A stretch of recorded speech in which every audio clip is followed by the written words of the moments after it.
Campeones, campeonas, welcome to a new episode of Storytime. For this episode, we're putting at work all those years of English classes because today I have the pleasure of being with a very special guest. She is a Canadian professional soccer player, represented her country last year in France for the World Cup, played for the Washington Spirit, the Houston Dash, and most recently Sydney FC, all the way down in Australia. Please welcome Lindsay Agnew. How are you, Lindsay? How are you doing during these tough times? I'm doing well. Yeah, I'm doing well. Just trying to, still trying to keep sharp during this time and stay fit. But yeah, I'm doing good. Thanks for having me. Uh, First of all, thank you so much for borrowing us some of your time. It's always inspiring to hear the background stories of pro athletes and to learn a bit more of the path that led them to where they are now. And we're thrilled to hear what you have to say to us today. I'm gonna ask you a few questions right now. Okay. Lindsay Agnew, former Ohio State Buckeye, drafted by the Spirit in 2017, then joined the Dash 1 year later, and just came back from Australia, like we said, after playing and reaching the final actually with Sydney FC. But let's go back to the very beginning. How did you got into soccer? When did you started playing? So my parents actually put me into soccer at a very young age. They have this thing in Canada. It's like the Tim Hortons leagues, just like like rec soccer, recreational soccer. And I started playing that when I think I was like 3 or 4. So really young, and I kind of fell in love with it right away. So I'm one of those people that I've always loved soccer since the beginning. But I played a lot of different sports growing up, but soccer was always my favorite. And I come from a sports family, but no one played soccer specifically. But yeah, I just fell in love with it as soon as I started playing. Your dad actually is a hockey player, a hockey trainer, actually, if I'm not Yep. mistaken. So what you say is you came from a sports family, and you also played basketball, right? Yep. So my dad is an ice hockey coach, and my brother played hockey, and my mom coached gymnastics. So kind of like a wide spectrum of sports. But yeah, I loved it. And yeah, I played basketball in high school even. So in grade 10 is when I stopped playing basketball, but played for a long time. I did track. I did a little bit of lacrosse. I played a lot of different things. So I feel really lucky that I got to try a lot of different sports because I really love all the different sports. But yeah, soccer's always been my number one love for sure. That's amazing, amazing. Like we were saying moments ago, you conclude your college career and decide to register for the NWSL draft in 2017 without knowing what was going to happen. But then the Washington Spirit said, I want this girl, and you get drafted. How was it, all of that for you, like the big event, the uncertainty of what was going to happen, then hearing your name and knowing you were going pro? What was it for you? Yeah, it was a super surreal experience for me. Yeah, like you said, it's one of those things where they only draft 40 girls, so you really have no idea, if you're gonna get drafted or not. I had talked to a couple teams before the draft, so I had like hoped that there was maybe a chance. But again, I don't think it ever like hits you whether it's gonna happen or not until you hear your name. So I actually didn't even go to the draft. One, because I was like, what if they don't call my name? And two, just for school reasons and stuff. But I was with Nichelle Prince, who's also a pro soccer player too for the Dash, and we were together watching the draft with two of our roommates in our college house at Ohio State. And it was just like they said Lindsay, and when they said Lindsay, I was like, oh, they probably mean someone else. And they're like Lindsay Agnew from Ohio State. I was like, oh my god! So I can't really explain the moment. Just like your heart kind of drops, and it's just sort of a dream I've had since I was so young, coming true to hear my name. And all the support from my family and friends that I received. Like right after that, I felt kind of on top of the world for that kind of those whole 24 hours, I would say. So it was really awesome. And I think they've really done a great job with the draft and presenting it in a really cool way in these coming years. So Yeah, like you said, 40 players only, and the fact that you actually heard your name from all players, because a lot of players actually register each year for the draft, and it's amazing the way so many girls are on that list. And we see them days ago before the event, and it's actually, I think, a very special moment for anybody who actually gets to hear the name and knowing that the dream has come true. of course, yeah. I think there's obviously like so many girls who are amazing players who don't get drafted. So when you get to hear your name and you're like, oh my God, I actually like for sure am going, then it's just, yeah, it's just an amazing experience. I feel lucky to be a part of that group of people that got to hear my name called. Did you have another option if you weren't drafted? Like recently, a lot of players actually tend to, I don't know, maybe try a move on Europe or play another type of soccer. I don't know, not professionally, but there's a league actually in Orange County, if I'm not mistaken, where LA has a team. Did you Yep. have another option if you weren't drafted? So I was going to the draft sort of like just hoping for the best, but in the back of my mind, I thought, if it doesn't work out, then I'll try to go to Europe. That was kind of in my head, to try to go to Europe someplace. Hopefully somewhere would take me, I guess. But I also sometimes look back at those times and think I was pretty young and naive. I didn't really know how everything worked, I wouldn't say back then, with like transfer windows and all of that stuff. But I think, yeah, if I hadn't been drafted, I'm not really sure. I didn't have a plan necessarily, but I think maybe I could have gone and tried out at an NWSL team or, yeah, I think Europe was in my head. But I actually still had to finish that semester of school after I got drafted. So that was kind of crazy because we have to report in March and we don't finish school until May. So I had about a little over 2 months of school left. So it was kind of crazy that first 2 months. I was flying back and forth and everything. And that was also that whole month when I got drafted was the same month that I made my first national team camp with Canada. So kind of a lot happened in like a short amount of time. And it was really exciting, but it was also like busy and kind of crazy, flying all over the place, trying to make it all happen. Yeah, it's actually very hard for a soccer player to mix, I don't know, the school and everything with the pro sport. Definitely, Okay, definitely. so for your second pro season, you joined the Houston Dash on. Yeah. You spent 2 years in H-Town, long enough Yep. for you to become a favorite amongst fans. I mean, people Well, thank people really love you, I can tell you that.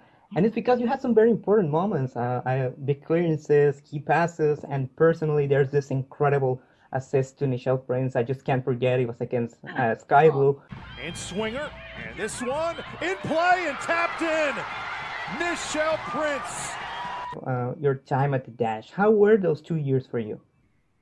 Oh, I love my time with the Dash. Yeah, I was traded there in the off season after my rookie year, and as I had no idea where I was being traded, and I got the call and said I was going to the Houston Dash, and I thought Nichelle Prince is like my best friend, so I called her right away, and I was like, "Oh my God, I'm coming to the Dash!" And she had said nothing but great things about the organization. So when I got down there, I was really excited, and the professionality of the organization was just really awesome. I love the stadium and everything. The fans were great. So yeah, I just had overall just an amazing experience. Amazing girls on the team, and yeah, I really enjoyed my experience in Houston. H-Town will always hold a special place in my heart for sure.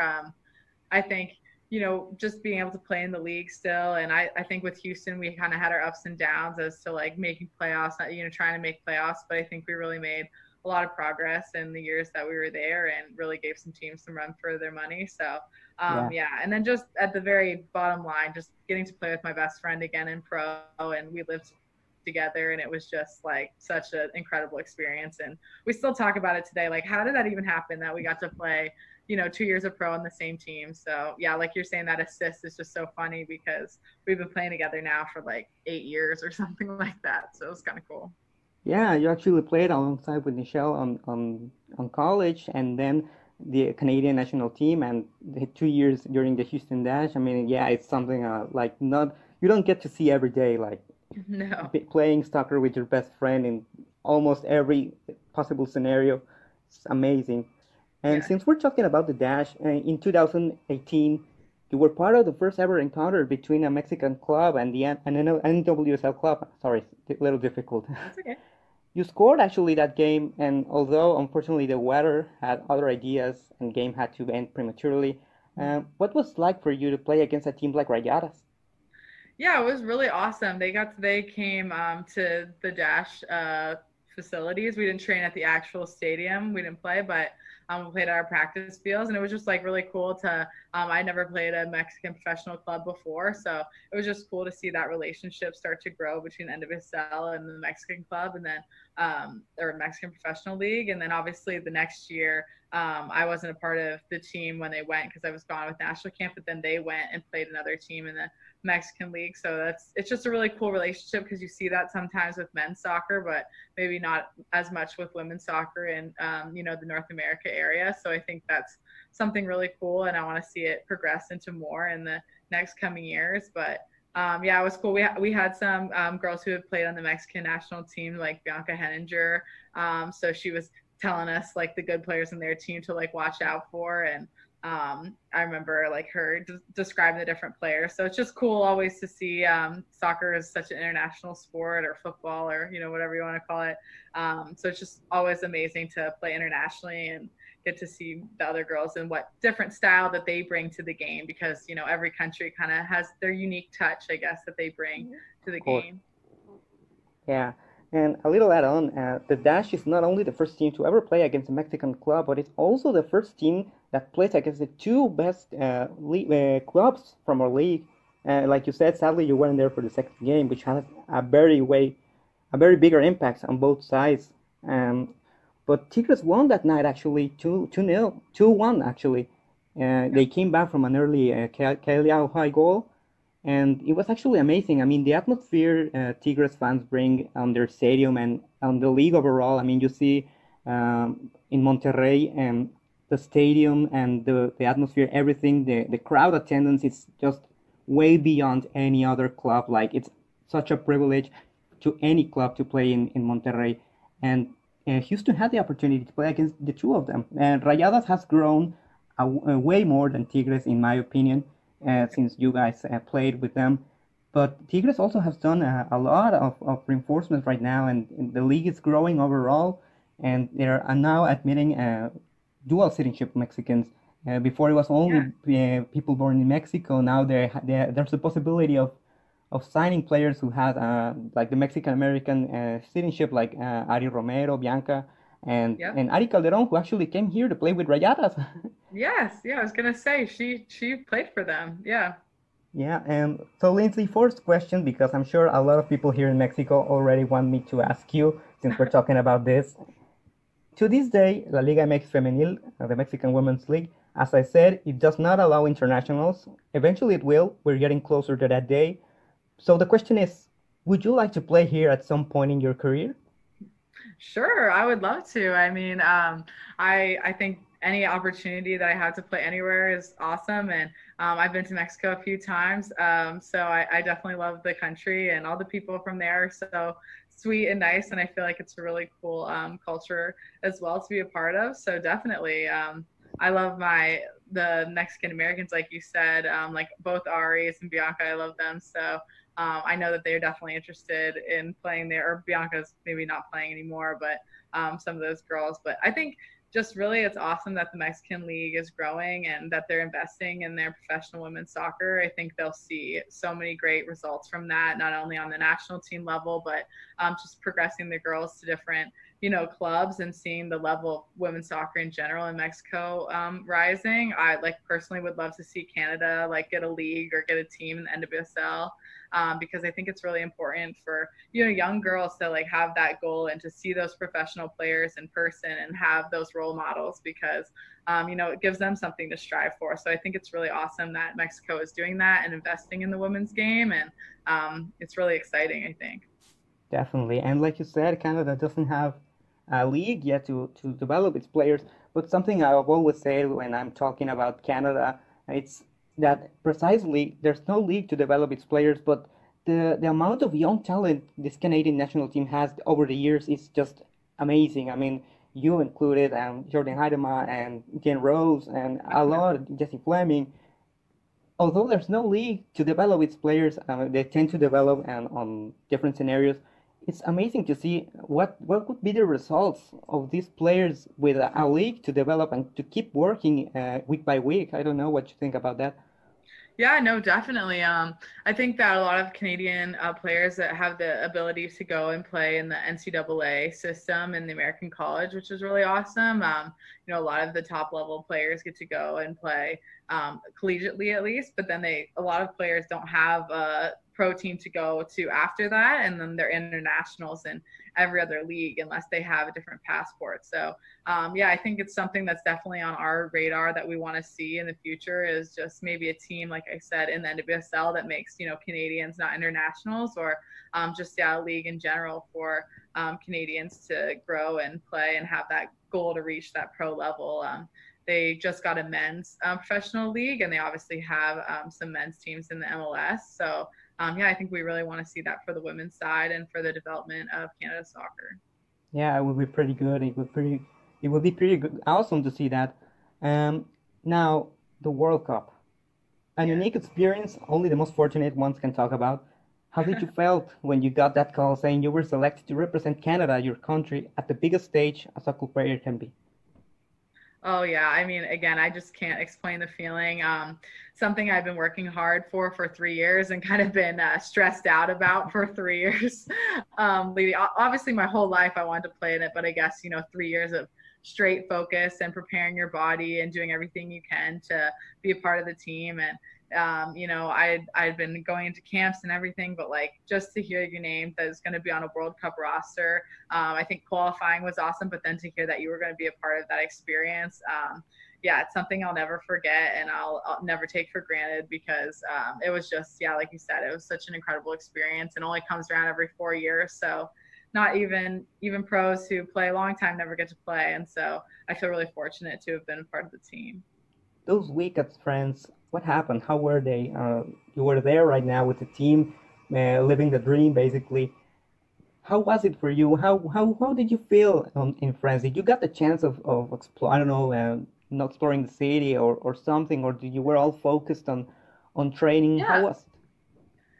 Well, first it was really cool because FIFA flew us all first class over to Europe, and that was really cool just to kind of feel, you felt really like fancy and successful when you're flying first class and get to stretch out in the chairs and everything. So we had a pre-camp for a month in San Sebastian, Spain, actually. So we had a game in Toronto, then we went to San Sebastian, we trained, and then I was, you know, at that time, it sort of felt like, oh, it's sort of like another, you know, camp-esque. And then once we got to France, that first city in Montpellier, it was just like all the FIFA like signage in the city, and like there was on the buses, and, you know, people were just really excited about it. And it was just like so awesome. And I do remember the feeling of walking in. We do like a walk around in the stadium the day before the game.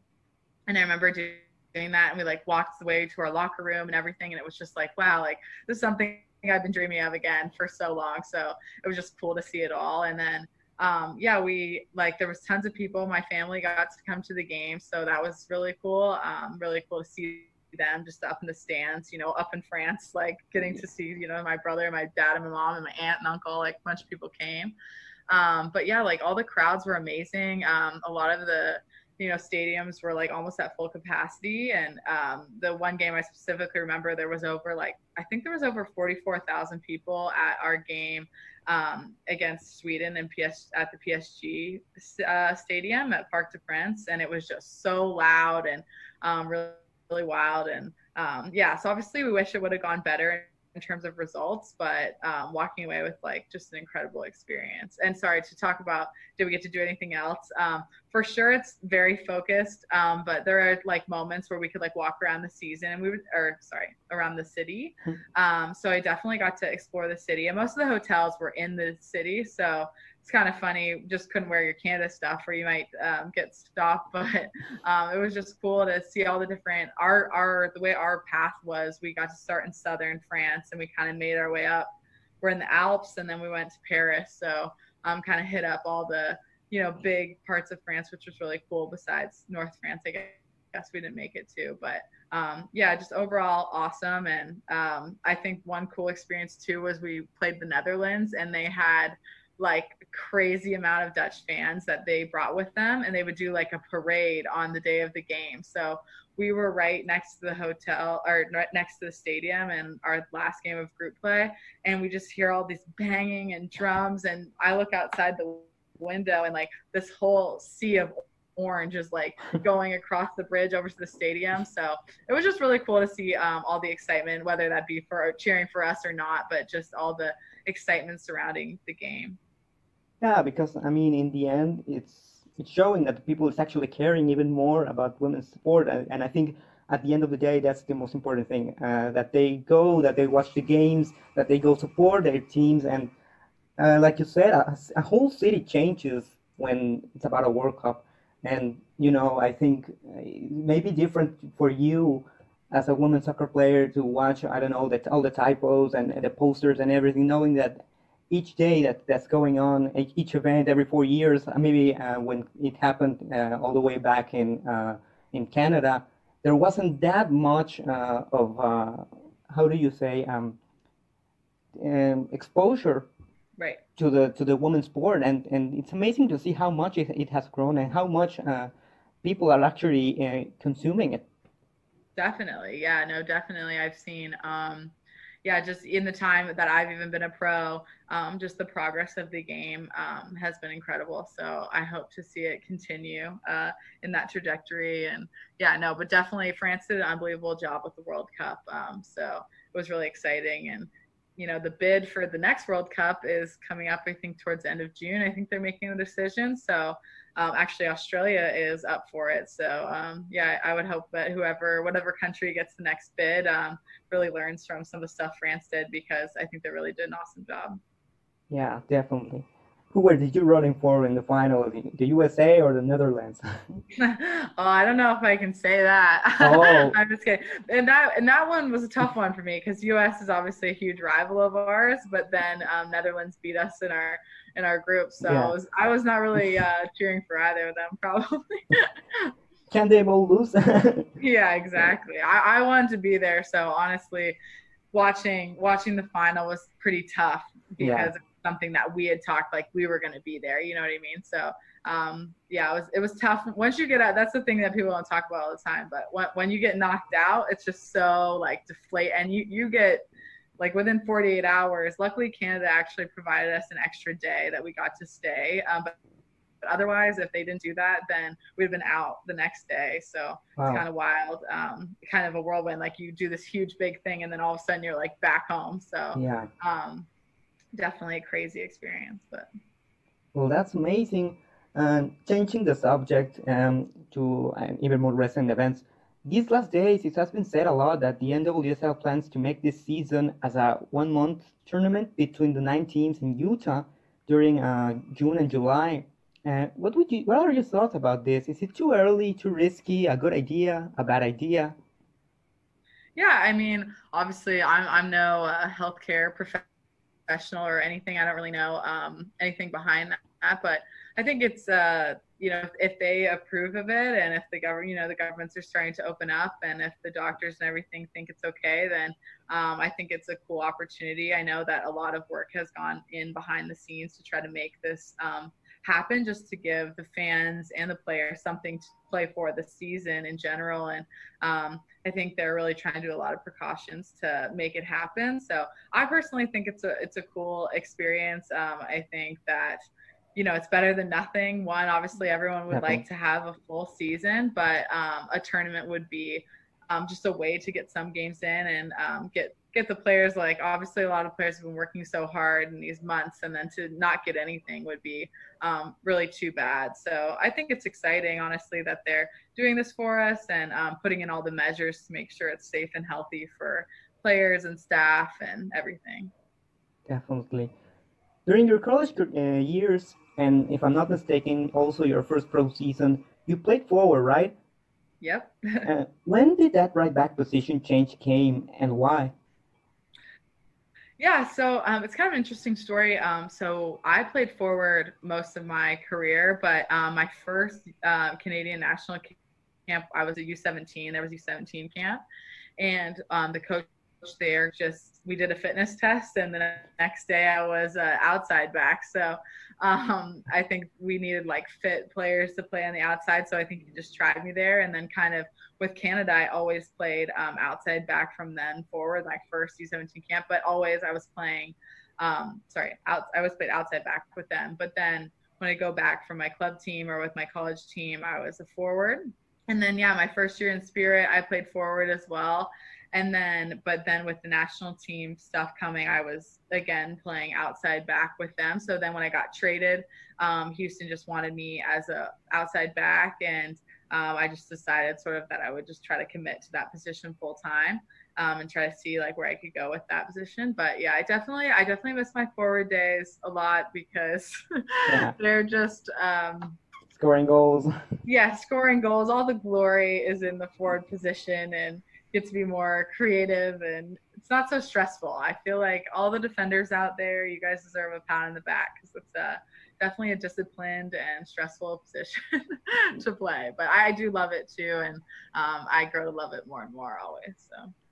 Yeah, because being a defender in soccer, we know like if there's a game where the whole team isn't focused or there's a huge attacking line on the opposite side, if there's 2-3 goals, I mean, all the defense is wrong and everyone is screwed up. And we know it's a lot more of pressure than, I don't know, having a tough game as a defender and letting out, I don't know, 2-3 goals than as a forward not scoring a goal on a game. Yeah, no, definitely. That's what we always laugh. You can have a terrible game as a forward, but you score the goal. That's, there you go. You're the hero. Yeah. But defender can have a great game, the whole game, make one mistake, and it's, all on them. So it's definitely a lot of pressure, but it also has like its, benefits. You have that, like I always say, there's something about the group of the back line. There's kind of a bond, I feel like, behind the back line that is very unique, I feel, to that part of the field, because there's so much communication and so much you have to be on the same page as the other players all the time and covering for each other and everything. That it's really a unit, I think. So that's cool. Yeah, definitely. There's something I wanted you to talk about, because when I first saw this little story on Twitter back then, I was like, whoa, that's amazing. And actually, I've talked about this a couple times as a way to let people know that everything is possible. There's a picture, I can't remember exactly the year, but you probably do, in which you're with Christine Sinclair as a fan, super excited, and then years later, you are with Christine Sinclair celebrating goals with her, and there's a whole bunch of pictures on the internet with you and Christine Sinclair celebrating goals. What can you say about this? Did younger Lindsay ever thought about this happening?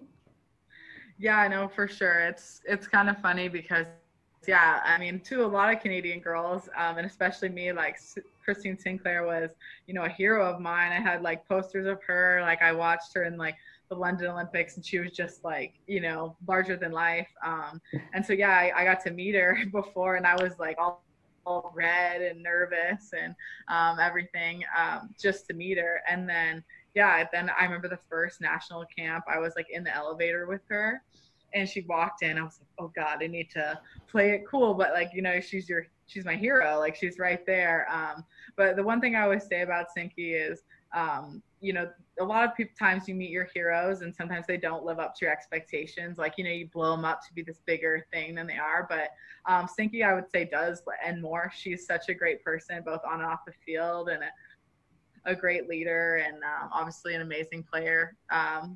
Still breaking records, and still sometimes I have to pinch myself. I'm like, oh, I'm crossing the Sinky, like the GOAT, So, yeah, I mean, it is pretty crazy to think, a lot of the people that I grew up playing with or looking up to, just being able to play alongside them, it's really something that I feel fortunate to be able to do, and just to be a part of Sinky's legacy in any way. I've like really wanted to assist one of her goals. That's like one of my new dreams, just so I can be part of the goal record, but hopefully still to come. Yeah, I know. And Christine keeps scoring goals and keeps so completely fit. It's unreal when we talk about her on the pitch. I simply shock when I see her play, because wow, I mean, considering her age, when we talk about soccer, because a lot of people, well, they're down or below their peak. And I think Christine is now probably at their best. I mean, is scoring almost every game and breaking records. And, when we talk about Abby Wambach, that is also a very important player in the women's soccer history. And she's now she's surpassing her right now. So it's, wow, amazing to see Cincy in action. Definitely, yeah. Sinky is just such a fierce competitor that, she just keeps getting better. And I think also as you age and grow up, you like kind of have to change your game in different ways and, try to stay, at the top. And I feel like she's really worked on all these different aspects of her game. So she just continues to be just a better and better player as she gets older and just, adjusts different things as she gets older. So it's really cool to see. And like I said, just such a top-notch person that it's really cool. And you want to see her reach every goal she wants to. And I always said, like, when, you just don't want to let Sinky down. Like in a game, you just want to win for her. Like, I just want to win the World Cup so bad for her and all the other veterans, just because they're such great people and they deserve it. So hopefully the Olympics is where we'll have our time in the sun. I hope so too. Lindsay, you're currently a free agent, but before this whole thing blew up, you were at camp with the Courage. Is the new chapter of your career in North Carolina, or what's next for you right now? Do you plan to stay in the States, or probably take a shot in Europe? What's next for you? Yeah, well, I'm actually in North Carolina now, so that's the current plan still. We'll see what happens, I guess, with everything shuffling around, especially with this, potential Utah tournament and just different things. Definitely interested in playing in Europe still as well. So yeah, I don't know. I love my time in Sydney as well, that was my first time playing overseas. So yeah, it was a great experience. But yeah, I also love the NWSL and think it's really important for to see that league grow, and it's just so competitive, and a lot of the best players in the world play there. So it's cool to be a part of. But yeah, right now I'm in North Carolina, so that's the plan, hopefully. But we'll see what happens here. It's kind of obviously it's a weird time, so you never really know. Yeah. But it would be amazing, I mean, for you to be at the end with the current champions. I mean, twice in 3 years. It's amazing, like what they've done in the NWSL since they moved to North Carolina. I mean, it would be such a great move for you, and we hope actually you stay there and we get to see you play there. Yeah, no, definitely. It would be a total honor to play for the Courage. So they're just an amazing team. And yeah, like you said, just have been champions, have that championship winning DNA. And yeah, I would love to play for them. So hopefully it all works out, but we'll wait and see how the cards fall. But yeah, I think just even practicing with that team, I think it would just make me improve as a player and get to see kind of their culture and how it all works. So yeah, it's an exciting opportunity for sure. Hope so. Lindsay, to finish with this interview, I want to ask you this completely random question I tend to ask soccer players every time I see them, because it's a little complicated, and I love hearing their different point of views when I put these two positions at. So the question is, score an own goal or miss a decisive PK, and why? Ooh, wow, that is tough. Well, see, I think the way the question's worded there, if I score an own goal, we could still be winning. I feel like the decisive PK insinuates we're losing. So maybe score an own goal in that way if we can win. But both are pretty horrible. I'm not usually like on the line for the one PK, but anytime I've been taking PKs, it's just such pressure on you. So it would be terrible to miss that. But scoring an own goal sometimes as a defender, that does happen when you're doing the right thing and the ball gets crossed in and you score the own goal. Obviously it's a horrible feeling, but I guess if it wasn't decisive, I'm kind of not answering your question, but I just want to win the game. So whatever happens, I feel like, again, if you miss the decisive PK, you score an own goal, as long as you win the game, it's like all's forgiven. But if it wasn't, then I'm someone that would feel guilty about it for forever. So I still remember a PK I missed in college one time. I still remember it. So, and it wasn't decisive. It didn't matter, but still in the back of my mind. So that's a good answer. I like it. Well, and finally, do you have a message, or what's your message to all the girls out there who want to follow your steps and become a professional soccer player? Yeah, I would just say to believe in yourself, and there might be a lot of people along the way that tell you can't do something. I know for me as a player, I was never I had a lot of players and coaches tell me I would never get to where I am today at every single level. Wouldn't play college, wouldn't play whatever. And, I think you got to, if you have a dream, you got to protect it and you got to go after it. And it comes with a lot of hard work and sacrifice. But if you're willing to do that, then I would say just do it and don't let anyone hold you back and just go after it and, be at the top. And then you can tell them, hey, I proved you wrong. So that's what my big message would be. There's actually a whole stories about famous people, not only pro athletes, but also, people famous in the media that actually became, I don't know, at some point rich or discovered anything that they told them when they were kids, so when they were starting with that, hey, you won't be, you're a nobody, you're not gonna reach anywhere. And look at them now. It's amazing to see all those stories. How, like you said, I proved you wrong. Yes, exactly. So No, for cool. sure. I played on the B team for a long time. I wasn't even on the A team in my youth club for a long time. And then, just it is crazy to see what can happen. So don't discount your dream. Don't let anyone tell you you can't do something because maybe they just can't do it. Yeah, that's a very, very good message. I like it a lot. And Lindsay, once again, thank you so much for being here and for letting us know more about yourself. I hope this whole thing ends up soon so we can see you back on the pitch doing what you do best and what you love.